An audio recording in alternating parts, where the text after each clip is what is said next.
Corona डरा नहीं रहा बल्कि अब अटैक भी कर रहा है। कोरोना ने हिमाचल में ऐसी दस्तक दी जिसके बाद से कोरोना के मामलों में बेतहाशा वृद्धि देखने को मिली है। इजाफा ऐसा हुआ कि कोरोना का ग्राफ देखते देखते बढ़ता गया और एक चिंता लगातार बढ़ रही है। हम आपको जानकारी भी दे रहे हैं हिमाचल में कोरोना के किस तरह नए मामले सामने आ रहे हैं और किस तरह से मौत का आंकड़ा भी बढ़ रहा है।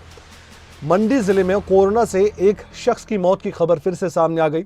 हिमाचल में अब तक 4198 लोगों की जान भी गई कोरोना से। हिमाचल में कोरोना का संकट बरकरार है। हिमाचल में कोरोना के 108 नए मामले 24 घंटे में सामने आए हैं। प्रदेश में कोरोना के 1739 एक्टिव केस अभी मौजूद है, यानी कितने लोग अभी बीमार हैं, अपना इलाज करवा रहे हैं। और जो कोरोना से मौत का आंकड़ा है वो देखिए 4000 से पार का है। अब तक की बात कर रहे हैं, जब से कोरोना आया है तब से लेकर अब तक, और ये आंकड़ा बढ़ रहा है। ये चिंता का विषय है। इस पर गंभीरता से विचार करना होगा। सरकार तो कर रही है, लेकिन लोगों को करना होगा, आपको और हमें करना होगा, क्योंकि जो आंकड़े हैं ये हमें बता रहे हैं कि ये एक बड़े संकट की चेतावनी है।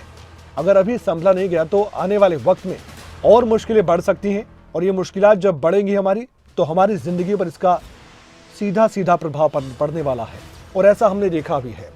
कई बंदिशें हमारी जिंदगी पर लग जाती हैं और फिर भी हमें परेशानी का सामना तब भी करना पड़ता है। इससे अच्छा है कि आज ही हम सतर्क हो जाएं, अलर्ट मोड पर आ जाएं, जैसे सरकार गंभीरता से इन पूरे मामलों को देख रही है। क्वालिटी टेस्टिंग पर जोर दिया जा रहा है। केंद्र की ओर से निर्देश आ चुके हैं राज्यों को। हालांकि अभी तक कोई भी ऐसा कदम नहीं उठाया गया जिससे कि लोगों को भी परेशानी का सामना करना पड़े नियम बनाकर, लेकिन फिर भी अभी संभलने की जरूरत है। टेस्टिंग का काम जोरों पर चल रहा है और हिमाचल प्रदेश के कई हिस्सों में हमने देखा भी है कि अस्पतालों में भी जहां पर लोग आ रहे हैं या फिर कोई सर्जरी हो रही है, कहीं पर ऑपरेशन हो रहा है, तो ये अनिवार्य है कि कोरोना का टेस्ट सबसे पहले हो। स्टाफ को कह दिया गया था हरियाणा में भी और हिमाचल प्रदेश में भी ये लगातार निर्देश हैं कि कम से कम अस्पतालों में स्टाफ मास्क का इस्तेमाल जरूर करे और सावधानी बरते। सैनिटाइजर फिर से निकाल लीजिए, उसकी भी जरूरत आपको पड़ सकती है। सीएमओ हमारे साथ जुड़ चुके हैं हमीरपुर के राजेंद्र जी। राजेंद्र जी, एक चिंता बढ़ गई है, मौत का आंकड़ा भी सामने आया है। एक शख्स की मौत फिर हुई है मंडी जिले में। हम आपसे जानना चाहेंगे किस तरह से मुश्किलात अब बढ़ रही हैं, चुनौतियां आपके सामने बढ़ रही हैं। लोगों को जागरूक करना है, मास्क भी लगवाना है। जी जी जी जी नमस्कार। जी नमस्कार सर। अभी हमारा जो था लास्ट वीक जो थी वो सेक्रेटरी हेल्थ के साथ वीडियो कॉन्फ्रेंसिंग हुई थी, जिसमें सभी मुख्य चिकित्सा अधिकारी और मेडिकल सुपरिटेंडेंट और प्रिंसिपल सभी लोगों के साथ बात हुई है। तो उसमें 2-3 बिंदु जो थे उन पे ज्यादा हमारी फोकस रहेगा। पहला तो ये था कि क्योंकि टेस्टिंग कम हो गई थी, तो एक तो सबसे पहले था कि जो भी फीवर का केस आ रहा है, ILI का केस आ रहा है, उसका RT-PCR और रैट कराया जाए। तो ये सबसे पहली प्राथमिकता थी और जिसमें कि हमीरपुर जिला का टारगेट था कि 500 टेस्ट जो है वो डेली कराए जाए। और उस दिन से अब तक हम लगभग 700-800 टेस्ट डेली कर रहे हैं। हालांकि पॉजिटिव केस बढ़ रहे हैं, 5 से 10% की पॉजिटिविटी आ रही है उसमें। दूसरा जो मुख्य बिंदु था वही था टेस्ट, ट्रीट और ट्रैक करके उनको होम आइसोलेशन करनी जो पॉजिटिव केसेस हैं, और उनके जो कॉन्टैक्ट है उनका भी टेस्ट करना।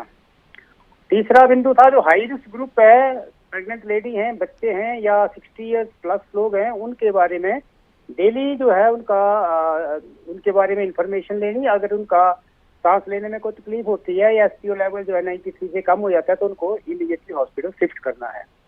अच्छी बात पहलू ये है इसमें कि अभी हॉस्पिटल में हमारे 3 या 4 या 5 लोग ही एडमिट हैं। 364 हमारे पास एक्टिव केसेस है पिछले कल, तो उसमें से 3-4 लोग ही हमारे पास एडमिशन है, बाकी सभी लोग घरों में आइसोलेट किए गए और वहीं पे उनको ट्रीटमेंट की जा रही है। जी IC के ऊपर ज्यादा ध्यान दिया जा रहा है, जिसमें मास्किंग के लिए दोबारा कहा जा रहा है कि मास्क लगाना दोबारा शुरू करें, हैंड सैनिटाइजेशन, क्लस्टरिंग ना करें, और अगर कोई किसी खांसी बुखार होता है, ILI सिम्टम होते हैं तो उसका टेस्ट जरूर कराया जाए। जी सर, एक बात बताइए, अभी सरकार की तरफ से कोई निर्देश आपके पास आए हैं ऑफिशियली तरीके से? क्या कोई कॉन्फ्रेंसिंग लगातार होती है आपकी, या फिर आप अपने स्तर पर कोई निर्देश देते हैं कर्मचारियों को? अस्पताल में जो निर्देश दिए जाते हैं उस मुताबिक क्या काम किया जा रहा है?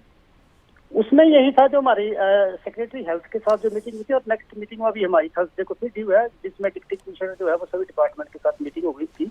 जी एहतियात वही थे जो कोविड अप्रोप्रिएट बिहेवियर है वो सबसे जरूरी है, जो भी लोग अब नहीं फॉलो कर रहे हैं। कोई भी नहीं फॉलो कर रहे, मास्क ही लोग नहीं लगा रहे हैं, इकट्ठे हो रहे हैं, जी हैंड सैनिटाइजेशन का ऐसा कुछ नहीं है, तो जी। उस पे ही दोबारा अवेयरनेस की जा रही है। हम्म। वैक्सीनेशन यहाँ पे काफी हद तक जी। पूरी हो चुकी है, first second dose, third dose भी काफी जो एलिजिबल थे 60+ जी। उनको दी जा चुकी है। तो वही केंद्र का बिंदु वही है कि कोविड एप्रोप्रिएट बिहेवियर जो लोगों में बिल्कुल। उसको किस तरह इम्प्लीमेंट कराया जाए। बिल्कुल, आपने ठीक कहा। धन्यवाद सीएमओ साहब, आप हमारे साथ जुड़े और शुक्रिया, आपने अपनी बातचीत रखी है और लोगों को जागरूक करने का एक प्रयास हमारा भी है। हमारे साथ इस वक्त सोलन के सीएमओ भी राजन उप्पल साहब भी जुड़ चुके हैं, उनसे भी हमारी पहले ही बातचीत हुई है। लगातार वो बातचीत कर रहे हैं सिर्फ आपके लिए, ताकि आप भी दूसरों को समझाएं, जागरूक हो। राजन जी, एक बार फिर से आपसे मेरी बातचीत हो रही है। सर, अब लगातार चिंताएं बढ़ रही हैं, आपकी ज़्यादा चुनौतियां आपके सामने आती हैं और आपकी जिम्मेदारी और ज़्यादा बढ़ती हैं और आपको ही काम करना पड़ता है धरातल पर रहकर। एक बार हमारे जरिए लोगों को आप जागरूक कीजिए, हम चाहते हैं लोग समझे इस बात को कि क्रिटिकल सिचुएशन होने से पहले हमें संभलना होगा। आज तो कंट्रोल में है, लेकिन कब तक होगी हमें पता नहीं। हम लोगों से यही अपील करना चाहेंगे आपके माध्यम से जी कि कोरोना अभी खत्म नहीं हुआ है, इसकी नेक्स्ट वेव चल पड़ी है, इसको हल्के में मत लें। जरा भी कोई सिम्टम, खांसी बुखार होता है तो तुरंत डॉक्टर की सलाह लें, बिना डॉक्टर की सलाह के कोई भी दवाई ना लें।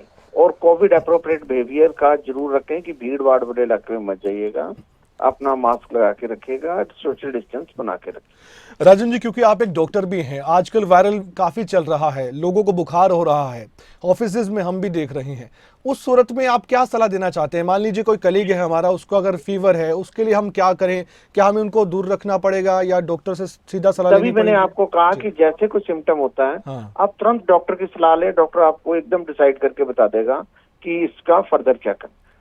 अभी हमें सैनिटाइजर का फिर से इस्तेमाल करना होगा, मास्क फिर से अनिवार्य करना होगा एक दूसरे के लिए। हाँ, मास्क अनिवार्य करना पड़ेगा, सैनिटाइजर और बार बार हाथ धोने का काम फिर से शुरू करना। एक अंतिम सवाल है आपसे, सरकार की ओर से भी कोशिश की जा रही है लोगों को समझाया जा सके, लेकिन आप कोई सजेशन दे रहे हैं सरकार को? सीएमओ साहब भी कुछ बता रहे हैं कि सर अब तो थोड़ा कदम उठाने पड़ेंगे वरना तो और मुश्किलात बढ़ जाएगी, क्योंकि इंफ्रास्ट्रक्चर हमारे पास है तो, लेकिन फिर भी सर एक प्रेशर तो बनता है कि इतने सारे अगर मरीज आ जाते हैं तो।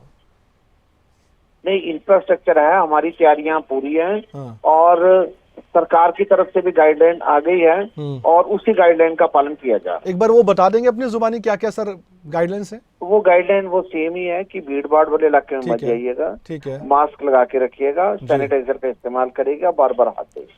धन्यवाद सर, हम भी लगातार लोगों को जागरूक कर रहे हैं, आप भी कर रहे हैं और हमारा जिम्मा है, हम दोनों ही कोशिश कर रहे हैं कि अब इस चीज़ से निपटा जा सके और हमारे माध्यम से आपने बात रखी, लोगों तक पहुंचाई, शुक्रिया आपका, बहुत बहुत शुक्रिया।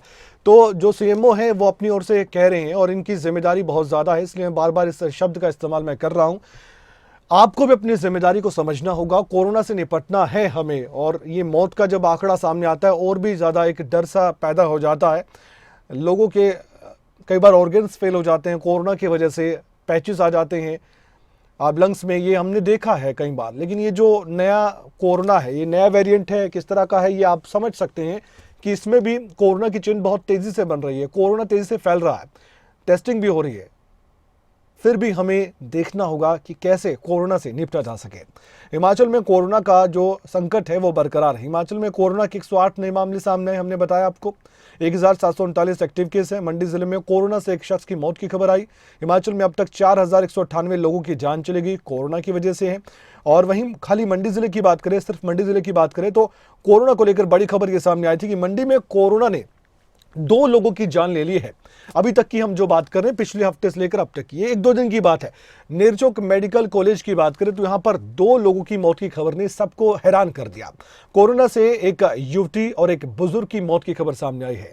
बिलासपुर की रहने वाली थी 19 साल की युवती। आप सोचिए कि 19 साल की एक युवती की भी जान चली गई है, ये बताया गया है जो जानकारी मिली है। कुल्लू जिले का रहने वाला था लगभग 63 साल का एक बुजुर्ग, जिसकी भी कोरोना की वजह से जान चली गई। दोनों मरीजों का ही इलाज चल रहा था।